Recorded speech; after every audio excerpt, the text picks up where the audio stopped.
The Murray-Darling Basin is an important river system of Australia. It provides water for irrigational purpose and also for the generation of hydroelectricity. Just like this, there are other important river systems that we learn about very soon. Now, all these river systems that provides good agricultural grounds for the continent of Australia and for the generation of hydroelectricity are all present in the central lowland region of Australia. So in our previous lesson where we learnt about the Great Western Plateau as one of the most dominant geographical features of the continent, similarly another major geographical feature of the continent is the central lowlands. So the central lowlands can be found between the Great Western Plateau and the eastern highlands of the continent. So the central lowlands extends from the Gulf of Carpentaria in the north to the Encounter Bay in the south. Now Gulf, as we know, is a large inlet of water body into the land. Bay is similar to Gulf, just that a bay has a wider mouth whereas a gulf has a narrower mouth. So from the Gulf of Carpentaria till the Encounter Bay extends the central lowlands of Australia. Now, if we take a look at a river map of Australia, we see that the continent is drained by rivers mostly in the central lowland region. And these rivers are not too large. So there are few large rivers with many tributaries. So we learn about the significant river systems that are present in the central lowland region, making it very fertile. So coming to the very northern part of the central lowlands, we see that near the Gulf of Carpentaria, we have these many, that is 6 important rivers that drain the northern part of the central lowlands. And what are these? We have River Gregory, River Leichhardt, River Cloncurry, River Flinders, River Norman and River Gilbert. So these are the 6 major rivers that drain the northern portion of the central lowlands. They provide huge alluvium deposits in this region, making it very fertile and providing good grounds for the cultivation of various crops. Now, another important river system is in the southern portion of the continent. So the southern portion of the continent is drained by 2 important rivers of the continent of Australia, that is River Murray and River Darling. These have their own tributaries that drain the southeastern portion of the continent, and they all reach out to the eastern highland region of the continent and drain out in the southwesterly direction in the southern seas. There has been a rise in temperature in Australia with more frequent and intense heat waves. The trend is believed to continue. There has been an increase in the number of fire weather days affecting mostly the southern and eastern portion of the continent and making it very, very vulnerable. It is believed that the southern portion of the continent is becoming drier during winter season due to long-term shift in the rainfall pattern. And this has been combined with the rising temperature, making it more vulnerable or prone to severe droughts.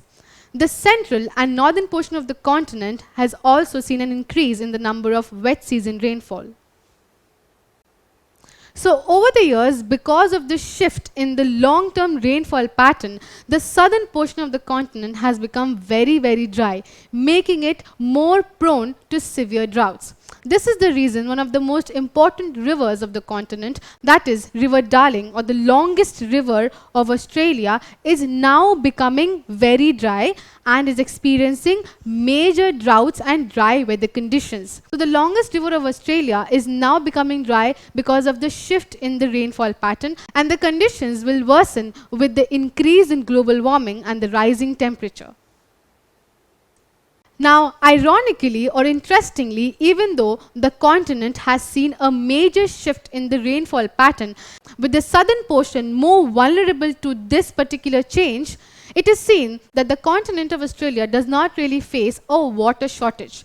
This is mainly because of the presence of three important river basins that prevails over the central lowland region of the continent.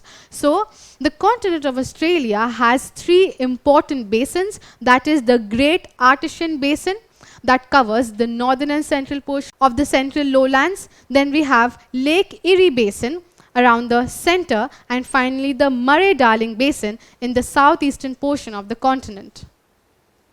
Now first coming to the Great Artesian Basin. The Great Artesian Basin of Australia lies in the northern and central parts of the central lowland. So we can see that the central lowland is dominated by the Great Artesian Basin, particularly in the northern and central portion.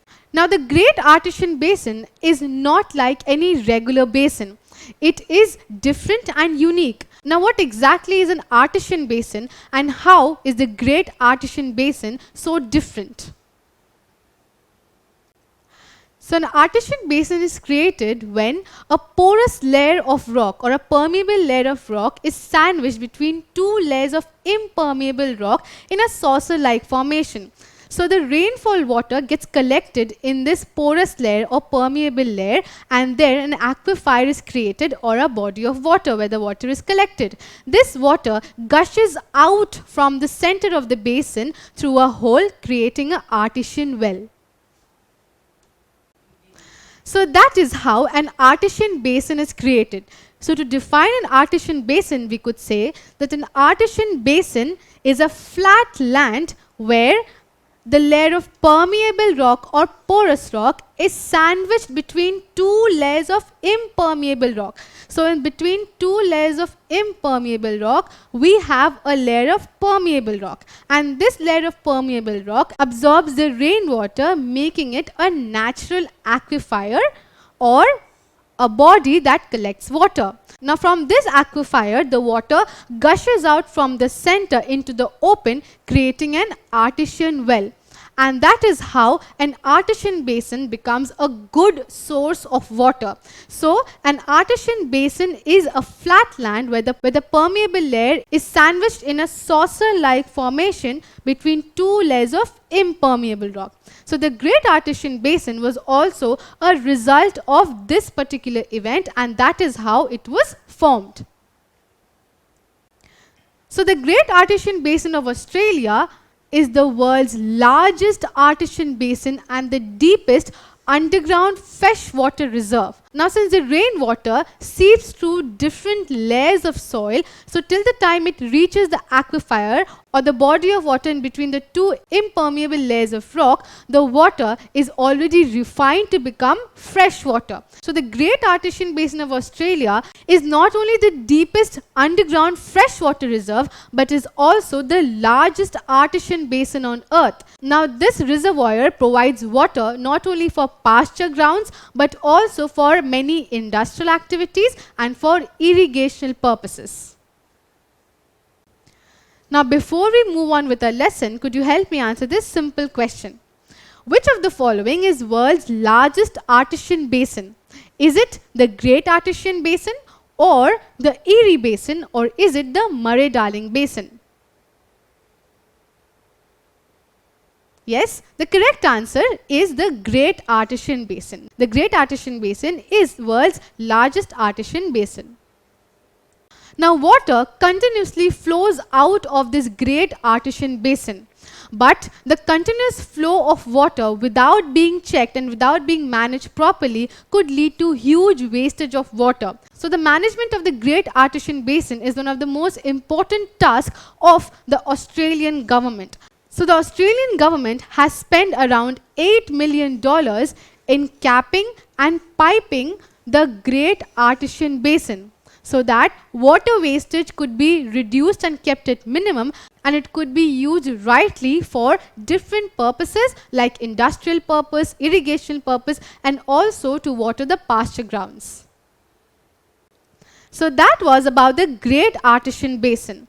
Now besides that, another important geological feature here is Lake Erie. Now Lake Erie is a large and shallow saltwater lake in Australia. So in the southern part of the continent, we have a large and shallow saltwater lake called Lake Erie. Now Lake Erie though covers a large area, it is mostly dry and has huge white salt pans on the surface. Besides that, interestingly, it is also the lowest point in Australia.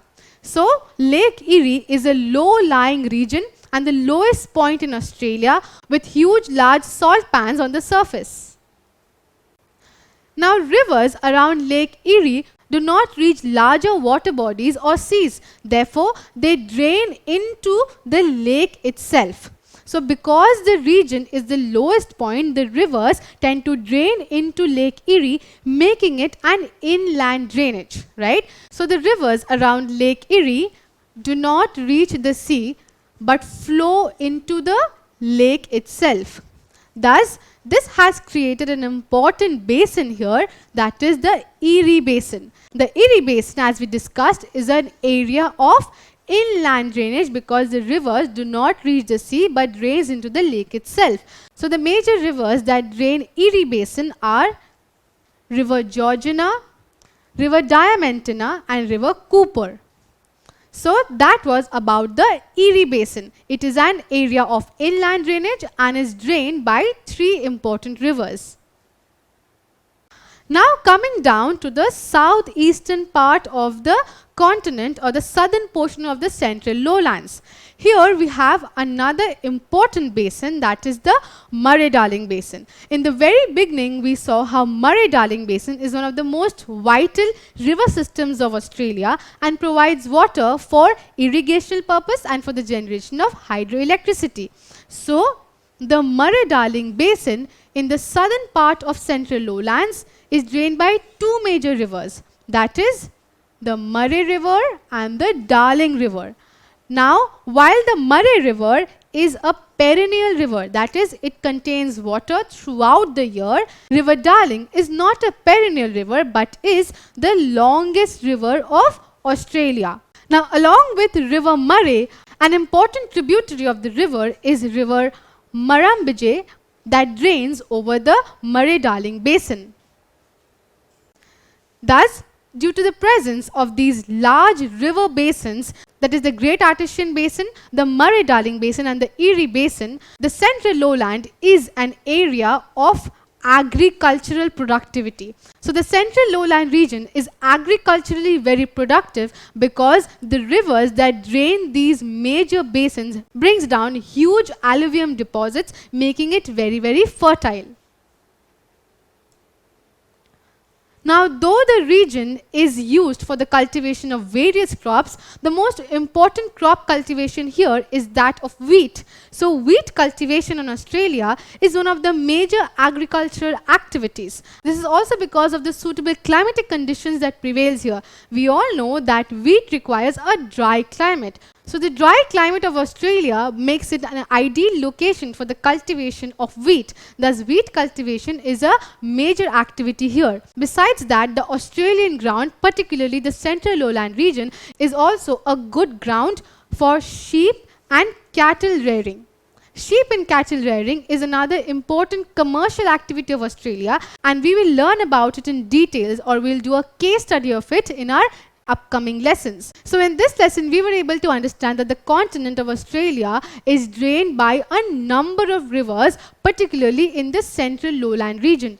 The central lowland region is very fertile and is agriculturally very productive due to the huge alluvium deposits that are brought down by the rivers. In our next lesson, we will take a look at other 2 important physical features of Australia, that is the Eastern Highlands and the coastal lowlands.